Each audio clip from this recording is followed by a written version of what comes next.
Welcome to Reality is Undefeated. I'm at Gatewood. Thank you for tuning in. Being empathetic doesn't cost you a thing.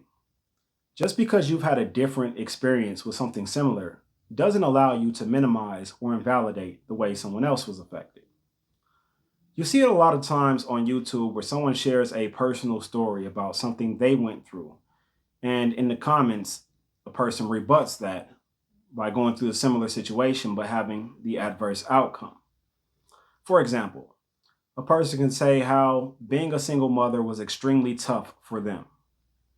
And there will be a woman in the comments saying, well, I was a single mother and I had no problems at all. So what are you really saying? But to take it away from the hypotheticals, I'll use a personal story of my own.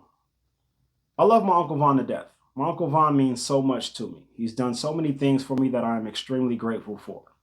He brought me to Atlanta in the summer of '99 for the summer. I actually detailed that in another video I did called It's Summertime, Get the Kids Out the House. You guys should check that out.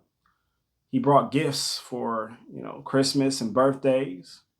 He was extremely pleased with everything I did academically. The AB honor rolls, being a part of the GATE program, all of that good stuff. One of the things that he did for us that impacted me in an extremely positive way is at some point in time, he used to buy our school shoes. And this was a step up from what my mother was able to afford. I will never forget the way it felt to walk into Mike O'Callahan Middle School in Las Vegas, Nevada for my 7th grade year with a pair of Grant Hills on.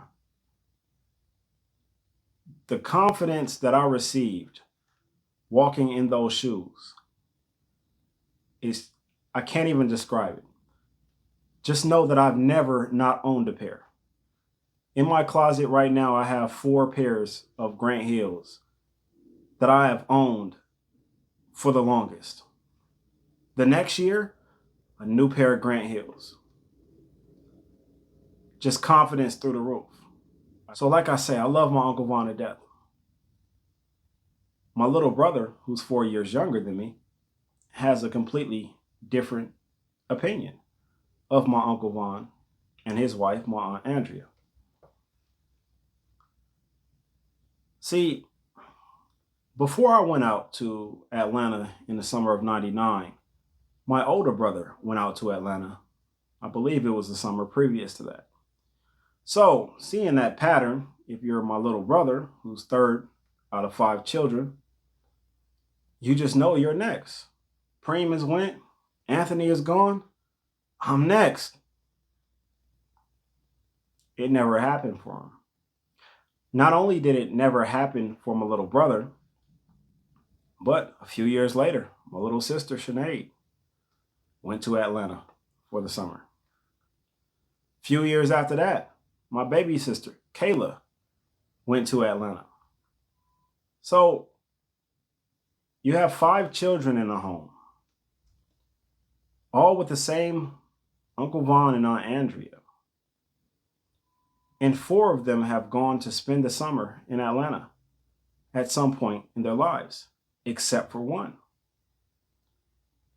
Do you guys understand how that made my little brother feel? How left out he felt? How isolated he felt? See, even though I had a different experience and have a different outlook on my Uncle Von, I can't minimize how my little brother felt. I can't invalidate his feelings. He has a reason to feel that way. So, while we're planning this family reunion for next year in Atlanta, there is no coincidence that my little brother, who's now 34 years old, doesn't care to go. That's no coincidence. He doesn't care to go. He doesn't care to include his family in that trip because it's being put together by my Uncle Von and Aunt Andrea. And he has always felt excluded from that, from them. I say all of that to say what I said. It is okay to be empathetic to what someone's going through. Two things can be true at the same time. It is very true that I love my Uncle Vaughn to death. It is also very true that my little brother can care less. Two different experiences, two different outlooks. We both understand each other. Y'all have a good day, man.